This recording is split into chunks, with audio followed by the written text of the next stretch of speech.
तो नमस्ते दोस्तों, मेरा नाम है गायत्री बनौटे और आज मैं धुरंधर और उरी फिल्म में जो समानताएं हैं उनके बारे में बात करना चाहूँगी। अभी बहुत सारे लोगों को ऐसे लगता है कि उरी में जो पात्र दिखाए हैं वो और धुरंधर के पात्र काफ़ी मिलते जुलते हैं या फिर वो वही हो सकते हैं। तो इसके बारे में हम बात करेंगे कि कितने हद तक वो मिलते जुलते हैं और क्या वो सच में वही पात्र है या नहीं। तो ऐसा लगना बिल्कुल स्वाभाविक है क्योंकि उरी में जो पात्र है कुछ वो एकदम वैसे के वैसे धुरंधर में कुछ थोड़ा बहुत उसमें बदलाव करके लिए गए हैं। मैं इस वीडियो में ऐसे कुछ घटनाओं के बारे में बात करूंगी जो उरी फिल्म में भी आदित्य धार ने दिखाई है और घटना या फिर वाक्य या फिर जो डायलॉग्स है जो आदित्य धार ने यूज़ किए गए हैं जो कि उरी फिल्म में भी है और धुरंधर या फिर धुरंधर द रिवेंज में भी है। तो चलिए शुरुआत करते हैं हम वीडियो को। और अगर आपको ये वीडियो अच्छा लगे तो लाइक कर देना, सब्सक्राइब बटन हिट कर देना। तो चलो स्टार्ट करते हैं। तो सबसे पहला जो है उरी फिल्म में आप वो जो बच्ची होती है मेजर करण की बेटी, तो वो जो बोलती है आर्मी का जो नारा होता है बलिदान परमो धर्म, तो ये जो डायलॉग है वो पूरी फिल्म में भी सेम लिया गया है जैसे हमने धुरंधर या फिर धुरंधर 2 में हमें डिस्प्ले किया जाता है एंड में बलिदान परमो धर्म। इसमें जो मेजर करण है वही सेम एक्टर हम इसमें देख सकते हैं कि आर माधवन के साथ, अजित डोभाल के साथ जो उनका असिस्टेंट है वो सेम पात्र सेम एक्टर उसने यहाँ पे काम किया है दोनों फिल्म में। जो और एक सीन है इसमें विकी कौशल उरी फिल्म में वो बच्ची को बोलता है उसकी भांजी को कि अंडे खाया करो, ये घास फूस वगैरह कम करो। तो ये भी सेम डायलॉग हम धुरंधर में भी देख सकते हैं कि जो रणवीर सिंह है अपने बच्चे को कहता है। तो ये मतलब ऐसे ही कुछ डायलॉग्स हैं जो आदित्य धार के शायद पसंदीदा होके उन्होंने ये दोनों फिल्म में लिए हैं। अभी देखो अगर एक ही डायरेक्टर ने कोई मूवी बनाई है तो उसमें कुछ वाक्य, कुछ डायलॉग्स या फिर कुछ कंसेप्ट्स बहुत ही सिमिलर हो सकते हैं। तो ये उसका ही एक उदाहरण है। और एक है जो मैंने नोटिस किया, यामी गौतम धुरंधर में भी एज अ नर्स आती है और एज एन अननोन मैन वो टेररिस्ट को किल करती है। और यहाँ पे भी यामी गौतम एक रॉ की एजेंट दिखाई गई है उरी फिल्म में भी, वो जो विकी कौशल के घर में एज ए नर्स बन के आती है। तो ये भी एक कॉमन पॉइंट हम ले सकते हैं ये दोनों फिल्म का। और एक है कि और ये बहुत सारे लोगों को लगा कि जो मतलब जसकीरत सिंह रंगी कैरेक्टर है ये वही कैरेक्टर है जो विधवा महिला कृति कुलारी जिस विधवा महिला का रोल कर रही है उनके पति का ही वो सेम कैरेक्टर धुरंधर मूवी में है। तो ऐसा बिल्कुल नहीं है। देखो ये पूरी की पूरी कंसेप्ट है, एज अ कंसेप्ट आदित्य धार ने बस सेम पात्र सेम नाम यूज़ किए गए हैं। इसका रियल लाइफ में कोई कनेक्शन डायरेक्ट नहीं है, जैसा कि उन्होंने मूवी में भी बताया है कि इसका रियल लाइफ में कोई कनेक्शन नहीं है। ये सिर्फ एक सिनेमेटोग्राफी के लिए हमने कंसेप्ट ली है और जिसे आदित्य धार ने यूज़ किया है।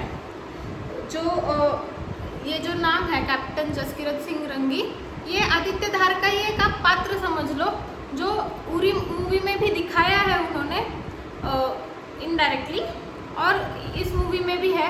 उन दोनों का कनेक्शन अगर आदित्य धार चाहे उनका ऐसा कुछ यूनिवर्स बनाना, स्पाई यूनिवर्स वगैरह, तो वो अलग की बात है। लेकिन अभी के लिए इन दोनों का वैसे कुछ कनेक्शन नहीं है। लेकिन हाँ ये ज़रूर लग सकता है क्योंकि एकदम सेम टू सेम नाम और जो कैरेक्टर है वो सब दिखाया गया है। लेकिन हमें धुरंधर पार्ट 2 में पता चलता है कि जो जसकीरत सिंह रंगी है ये ना कि मिलिट्री में गया था, ना कि कोई कैप्टन वगैरह बना था, वो सिर्फ मिलिट्री की ट्रेनिंग ले रहा था। उसके बाद उसने क्राइम किया जो कि एक्चुअल में वो सही था, लेकिन वो क्राइम के वजह से उसको जो सज़ा दी गई फांसी की, उसके वजह से वो धुरंधर प्रोजेक्ट में शामिल हुआ। तो इस वजह से हम ये बोल सकते हैं कि इन दोनों का कोई कनेक्शन नहीं है। जो bleed India with 1000 cuts, major Iqbal ये जो वाक्य बोलता है धुरंधर पार्ट 1 में, वही सेम वाक्य हमें उरी मूवी में भी दिखाया है, या फिर ये डायलॉग हम देख सकते हैं उरी मूवी में, ब्लीड इंडिया विद 1000 कट्स। ये अजित डोभाल जो है, ये उनका जो पात्र जिन्होंने किया है, या फिर उनके तरह का एक रोल जो किया है उरी मूवी में, उसमें बोला जाता है। अगर आप उरी मूवी फिर से देखोगे धुरंधर पार्ट 1 पार्ट 2 देखने के बाद, तब आपको ये तुरंत नज़र आएगा। और एक है ऑपरेशन रैथ ऑफ गॉड, जो इजराइल ने किया था। तो जब उरी मूवी में एक डायलॉग है कि जिसमें उरी हमला हुआ था, उसके बाद Modi ji as a prime minister of India दिखाया गया है उरी मूवी में। वो मीटिंग लेते हैं और हर किसी की राय मांगते हैं कि हम ये उरी हमले का जवाब कैसे दें। तो हर कोई अपनी राय बताता है कि हमें पानी रोक देना चाहिए, या फिर उनके जो कैंप्स हैं उन पर अटैक कर देना चाहिए, या फिर वॉर डिक्लेयर कर देनी चाहिए। तो अजित डोभाल जी का जो कैरेक्टर जिन्होंने किया है उरी मूवी में, वो बोलते हैं कि जैसे इजराइल ने ऑपरेशन रैथ ऑफ गॉड किया था, वैसे ही हमें शत्रु के अंदर घुस के सर्जिकल स्ट्राइक करनी चाहिए। तो ये जो ऑपरेशन रैथ ऑफ गॉड, ये जो शब्द है, ये एज अ चैप्टर भी हम धुरंधर मूवी धुरंधर द रिवेंज में देख सकते हैं। ये सेम शब्द हम उरी मूवी में ये सेम डायलॉग सुनते हैं अजित डोभाल सर जी के मुँह से। और एक जो डायलॉग है, ये नया हिंदुस्तान है, ये घर में घुसेगा भी और मारेगा भी। ये सेम वाक्य हम उरी द सर्जिकल स्ट्राइक में भी देखते हैं, और ये सेम डायलॉग धुरंधर मूवी में भी है, और ये काफ़ी सारे लोगों ने नोटिस किया है। तो ये कुछ नया नहीं है, लेकिन जस्ट मैं आपको बता दे रही हूँ कि ये भी एक साम्य है इन दोनों मूवी में। और एक है राकेश बेदी, जो पात्र है धुरंधर 2 में, हमें इंडियन स्पाई दिखा दिया है कि वो 45 साल से पाकिस्तान में एज अ स्पाई काम कर रहे हैं। सेम हम उरी मूवी में देखते हैं तो राकेश बेदी जी का जो पात्र है, वो एक पाकिस्तान के कोई मंत्री दिखाई देते हैं, और वो 3 लोगों को, मतलब जो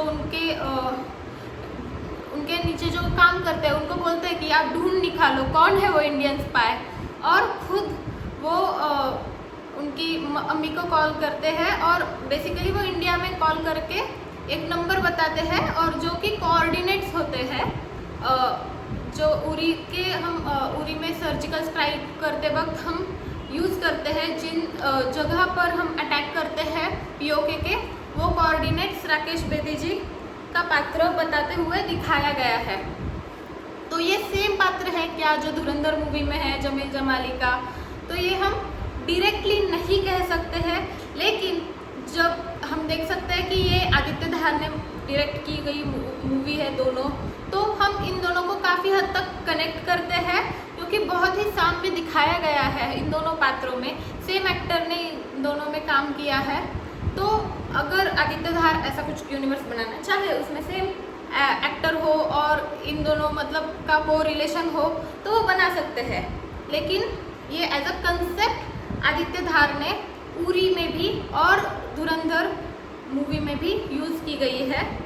ऐसा अभी के लिए तो मैं यही कहना चाहूँगी कि एज अ कंसेप्ट ये यूज़ किया गया है।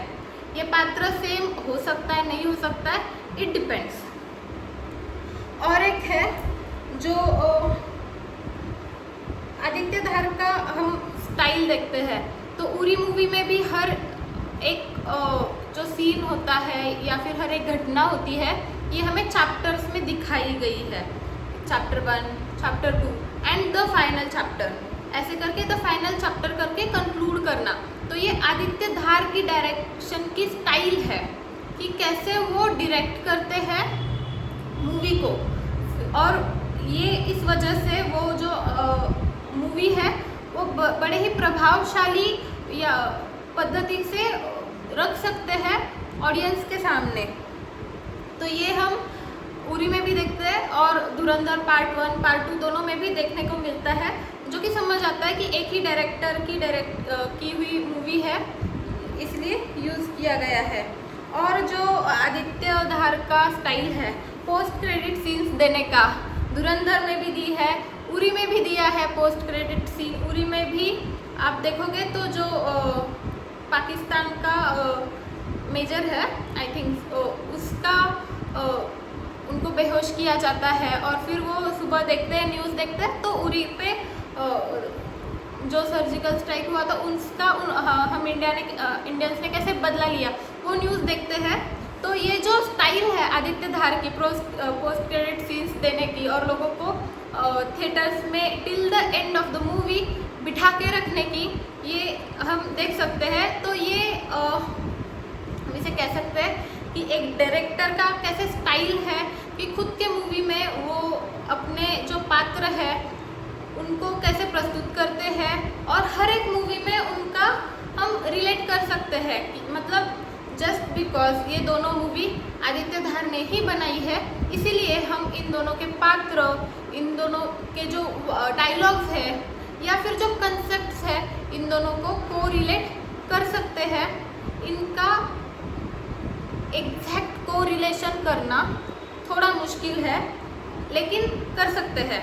अब ये आदित्य धार पे डिपेंड करता है कि वो इस पे एज अ स्पाई यूनिवर्स या फिर एक उनका अपना यूनिवर्स बनाना चाहते हैं तो वो ज़रूर बना सकते हैं, क्योंकि ये जो मतलब समानताएं हैं वो काफ़ी हद तक मिलती जुलती है और इनको हम कोरिलेट कर सकते हैं। लेकिन ये जैसे कि तैसे हर मूवी में है, वही पात्र है, ये हम नहीं कह सकते। तो यही मुझे बताना था कि बहुत सारे लोगों को मैंने सुना कि बोलते हैं कि उरी मूवी में जो पात्र है वही धुरंधर में लिए गए हैं और ये दोनों मूवी काफ़ी हद तक मिलती जुलती है। तो ऐसा लगना बिल्कुल स्वाभाविक है, क्योंकि ये दोनों मूवी के जो पात्र हैं वो एकदम तंतोतंत एक दूसरे से मिलते जुलते हैं। लेकिन हमें इसे इस तरह देखना चाहिए कि एक ही डायरेक्टर ने डायरेक्ट की गई मूवी है, तो उनकी जो कंसेप्ट है वो उन्होंने यहाँ पे यूज़ की है। उनके पात्र या फिर डायलॉग्स का स्टाइल हमें यहाँ पे देखना चाहिए, ना कि ये कैरेक्टर कितने रियल है इस पे, क्योंकि ओवरऑल ये जो मूवी है इसको हम directly as a documentary treat नहीं कर सकते। तो यही मुझे लगा ये दोनों मूवीज़ देख के। तो ऑब्वियसली वीडियो स्पॉइलर है, तो अगर आपको फिर से ये दोनों मूवी देखना आप अगर देखना चाहोगे और फिर मेरा ये वीडियो देखोगे तो आपको नज़र में आएगा कि कैसे ये दोनों मूवी समान है, लेकिन ये एक दूसरे से मिलती जुलती नहीं है। बाकी आपको मेरा वीडियो कैसे लगा मुझे कमेंट सेक्शन में ज़रूर बताना। आपको ये दोनों मूवी कोरिलेट होती है, नहीं होती है, क्या लगता है इनके बारे में, ये भी आप मुझे ज़रूर बता सकते हो। और आपको अगर ऐसे ही एनालिसिस के और वीडियोस चाहिए तो मुझे वो भी आप कमेंट्स में बता सकते हो। बाकी धन्यवाद।